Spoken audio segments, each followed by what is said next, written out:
The Appellate Division Courthouse on East 25th Street in New York City is beautiful in a kind of grandiose, classical way. One of the art pieces that was placed on the top of it in 1902 was a depiction of 10 lawgivers representing a variety of world cultures. In the early 50s, all 10 of these statues were taken down as part of a renovation project, but only 9 ever made it back up.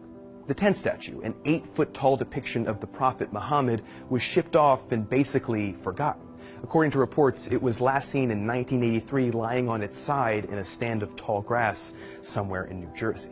The statue was first erected in 1902, and it went largely unnoticed for more than half a century.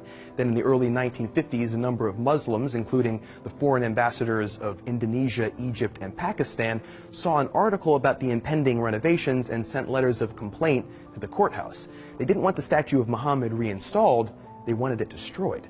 To us, that may sound like an outrageous request, an infringement on free speech, but at the time, it wasn't seen that way, and the courthouse, on the recommendation of the U.S. State Department, removed the statue.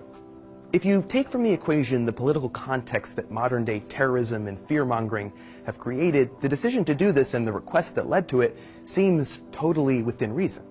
Let me explain. The statues of the 10 lawgivers included those important cultural figures, Moses, Confucius, and the Prophet Muhammad, among others, to express an idea. The idea that humanity over thousands of years has evolved from lawlessness to order, from ignorance to understanding. The statues were meant to represent the grander view that we, the people of Earth, are getting better, that we're getting more compassionate.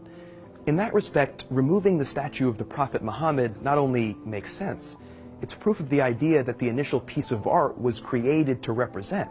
It shows that we can be more compassionate to each other, that we can have a broader understanding of other people and other cultures. Which is a good story, but it's a story that's not finished yet. According to reports, the offensive statue in question wasn't actually destroyed like the embassies had requested. Instead, it was put in a crate and trucked off to a stone company in Newark, New Jersey, then ostensibly lost outside of supposedly being seen in that field that one time in 1983.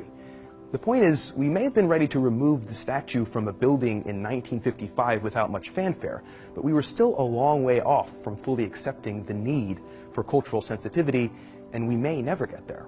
Right now, in the hallowed halls of the United States Supreme Court, hangs another depiction of lawgivers. This one shows 18 figures instead of 10, and it includes more modern lawgivers like Sir William Blackstone and Chief Justice John Marshall.